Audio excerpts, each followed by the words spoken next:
बिस्मिल्लाहिर्रहमानिर्रहीम। प्यारी foodies family, आज आपके साथ शेयर कर रही हूँ एक बहुत ही हेल्थ बेनिफिशियल ज़बरदस्त किस्म के कहवे की रेसिपी, जो कि ख़ास तौर पे बरसात के मौसम में जो आमतौर पे बदहज़मी की शिकायत होती है, पेट दर्द, मरोड़ वगैरह की, उनके लिए बहुत ही ज़बरदस्त है। छोटे बच्चों से लेकर बुज़ुर्गों तक सबके लिए एक जैसा बेनिफिशियल है। तो चलिए चलकर तैयार करते हैं।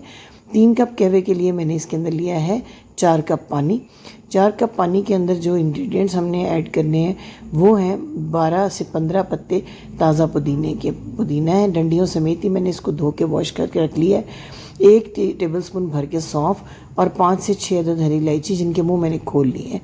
इन तमाम चीज़ों को जब पानी थोड़ा सा गर्म हो जाए उसके अंदर ऐड कर दें और पूरे 5 मिनट तक पकाना है आपने इसको पानी के अंदर कहवे को, ताकि अच्छे तरीके से जो अर्क है पुदीने का, सौंफ का, वो निकल आए इसके अंदर पानी के अंदर। जब इस तरीके से आप देखिए पानी का कलर चेंज हो गया, 5 मिनट तक पक गया, तो फिर इसके अंदर बिल्कुल मामूली मिकदार में तकरीबन 1/4 चम्मच चाय की पत्ती आपने ऐड करनी है। और इसके बाद आपने सिर्फ 10 सेकेंड और पकाना है इसको। चाय की पत्ती ऐड करने के बाद आपने ज़्यादा नहीं बनाना और पकाना इसको, और ना ही चाय की पत्ती ज़्यादा मिकदार में ऐड करनी है। फिर इसमें आपने ऐड करना है 1 अदद नींबू का जूस, और फिर आपने चूल्हे को बंद कर देना है। थोड़ा सा इसको चूल्हा बंद करने के बाद भी रखें, उसके बाद इसको छान लें।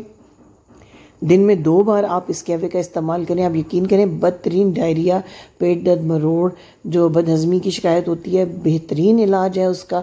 छोटे बच्चों को आप चंद चम्मच दें, जो बहुत छोटे बच्चे हैं। बड़े बच्चों को हाफ़ कप तक आप दे सकते हैं, और जो एडल्ट्स हैं वो पूरा कप सुबह शाम ले सकते हैं। ख़ास तौर पर ख़वातीन के अयाम में भी अगर आप इसको शहद के साथ इस्तेमाल करें तो बहुत फ़ायदा है।